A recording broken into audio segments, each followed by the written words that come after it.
Welcome back, everyone. Welcome back, everyone. In this To part lecture, we're 2 going of our to talk about discussion on NumPy NumPy indexing arrays. and We're going to selection. continue right where we left off Basically, last time. indexing is going to allow us to grab a single element from either a one-dimensional array or a two-dimensional array, and selection will allow us to grab a slice or a chunk of elements from a one-dimensional or two-dimensional array. Keep in mind, not everything we show here is going to be used later on in the course, but some of the ideas are going to lay a foundation for things you'll see later on in pandas. Specifically, grabbing a section of time-stamped dates is something we're going to do quite often later on in the course, and it really is a very similar syntax to what we're going to see in this lecture. So let's go ahead and dive right in to our Jupyter Notebook. All right, I've already imported NumPy as NP. To begin with, I'm going to create a very simple array. Just say NP range from 0 to 11, so that should be the numbers 0 through 10. Okay, so starting at 0 all the way up to, but not including 11. First, we're going to show you bracket indexing and selection. So for indexing, let's imagine you wanted to grab a single value from this one-dimensional array. To do that, it works just like a normal Python list. You simply have square braces or brackets, and then you pass in the index location of what you're looking for. So at index location 8, the number is 8, so I should expect to see 8. If you want to get values within a range, just like normal Python list indexing or slicing, you simply, in your square braces, put the start, colon, and then up to, but not including where you want to stop. So if I say 1 up to 5, we get 1, 2, 3, 4. So this is exactly the same way a Python list slicing and indexing works. So let's imagine that I wanted to also grab that 0. I could either do 0 colon 5, or I could say start at the beginning, go all the way up to, but not including, index 5. And the same thing works the other way around, saying start at index 5, and then go up to all the way to the end. And we get something like that. Okay, so that's the basics of bracket indexing and selection for a one-dimensional array.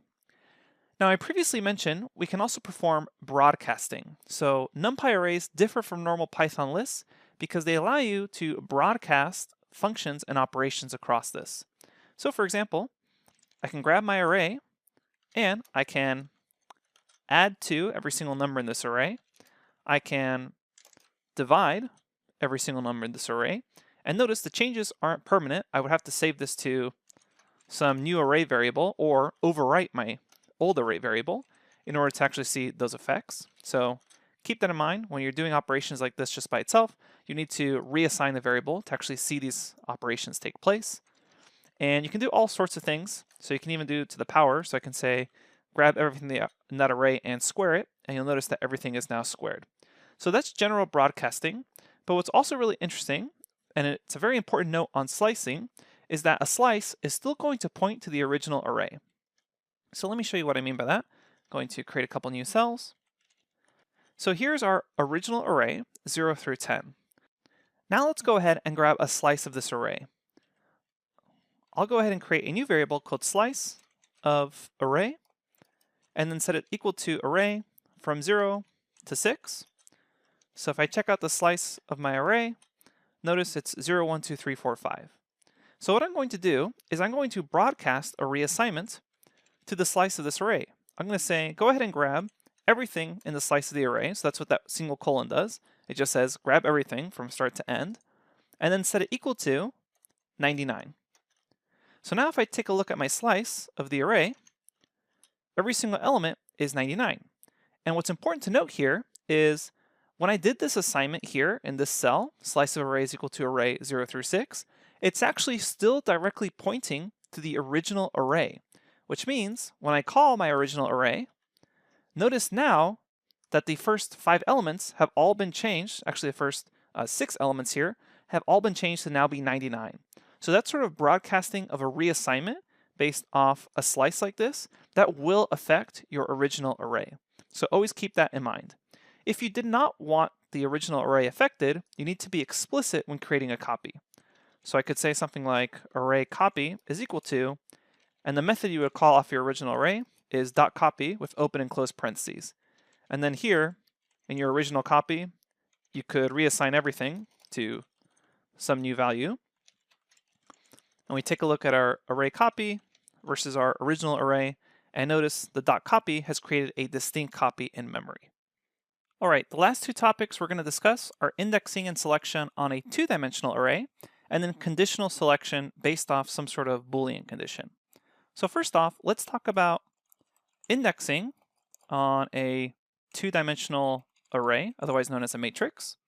So I'm going to create a two-dimensional array by saying arr underscore 2d is equal to np array, and let's go ahead and just pass in a nested list. So we can say 5, 10, 15, and then just keep in mind the braces here, 20, 25, 30, and then finally let's say 35, 40, 45. Okay, so if I take a look at this two-dimensional array, I see 5, 10, 15, 20, 25, 30, 35, 40, 45. I can also, as a reminder, check the shape of this to see that it's a 3 by 3. Now, the general format for actually indexing or grabbing items, rows, or columns from an array is you say the index of the row first and then the index of the column. So if I just want to grab a single item, I will say in square braces the row I'm interested in. So for example, index 1, and indexing starts at 0 just like everything else in Python. So row 1 is this one right here, 20, 25, 30. So we have index 0, index 1, index 2. So if I just say this, it returns back the row at index 1. Now, notice I can perform the same sort of logic I did at first with a one-dimensional array. So let's imagine I wanted to grab 25. Well, that's also at index 1, so that's 0, 1, which means I just need another set of braces. And there is 25. Now, if you wanted to, the other way to write this out is with a comma. I could say 1, 1 inside the same set of braces, and that will also give me back 25. All right, so see if you can pause the video and grab the number 45 from this 2D array. So, continuing on, how would we actually do that? Well, I can see that it's at row 2 at column 2. So I simply need to say 2, 2, and there's 45. Now let's imagine I actually wanted to grab a selection of more than just one number. Well, I can actually perform 2D array slicing with the same sort of logic. So for example, let's imagine I wanted to grab 10, 15, and 25, 30 as a little subset square. Well, the way I can do that, and I'm going to go ahead and print out the array here, is array underscore 2D. I'll go ahead and pass in the slice of the rows I want. I want rows 0 and 1, which means I want everything from the beginning up to and not including in row 2. So if we just see this and run that, I can see that this gives me back the first two rows. Row at 0, row at 1, because it's a slice. It goes up to, but not including 2. And then, if I want 10, 15, 25, 30, then basically I want to start at index 1 for the columns all the way to the end. So I go 1, colon, all the way to the end, and then 10, 15, 25, 30. Now I know this can seem pretty advanced and it's a little confusing at first, so what I would highly recommend is checking out our notebook where we have a nice little image for you that has a lot of information about slicing with step sizes and slicing individual chunks out of a two-dimensional array. Keep in mind, for our use cases in this time series course, we're really not going to be doing this sort of grabbing of two-dimensional chunks from a two-dimensional array that often. So don't worry too much if this sort of slice notation confuses you. You really won't have to do it that often in the course. In fact, this is probably the only time you're going to see it in this course. Okay, so again, you can check out the provided notebook for more examples. But the last thing I want to show you is conditional selection. And that's something that's actually really important, especially in pandas. So conditional selection is a fundamental concept that directly translates to pandas, and it allows you to use comparison operators to actually grab elements. So I'm going to show you this in multiple steps. Let's go ahead and create our new array. We'll go 1 to 11, meaning our array is the numbers 1 through 10. And we can actually perform a Boolean comparison by simply saying, where is the array greater than 4? And this returns back a NumPy array full of Booleans. So it just goes for every single number and broadcasts that comparison operator. So is 1 greater than 4? Well, that's false. Is 2 greater than 4? That's false. And so on until it hits 5, and then that's true. Now what I can do is I could say my Boolean array is equal to array greater than 4. And now I have this nice Boolean array object. And then I can perform conditional selection by actually passing in this Boolean array as a filter to my original array.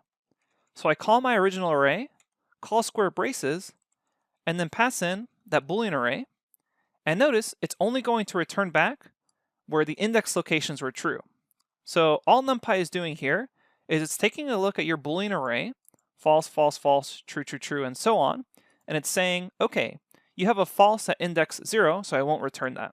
You have a false at index 1, so I won't return that, and so on until it sees a true.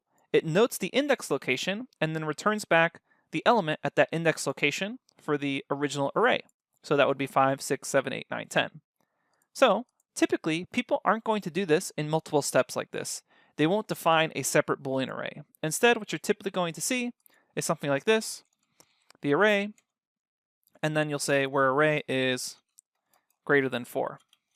And that's the exact same thing, just all done in one step. And this is the sort of operation we're going to see all the time in Pandas. Pandas has conditional selection in the exact same way, and it looks very, very similar to this. And later on, we'll learn how to do multiple conditions, like less than 4, but greater than 2 or something like that. But for right now, we can see that we can just do very simple conditional Booleans. So I can say, for example, where the array happens to be equal to 2. And in that case, it'll just return back one item, 2. Or I can say less than or equal to 6. Whoops. And then I get 1, 2, 3, 4, 5, 6. Okay, so again, you have some sort of comparison operator against the entire array, and then you just pass that in as a condition inside square braces. So that's all you need to know for conditional selection and then indexing and broadcasting and selection across arrays. Coming up next, we're going to be talking about some NumPy operations that are very useful, and after that, we'll set you loose on some exercises. Thanks, and I'll see you at the next lecture.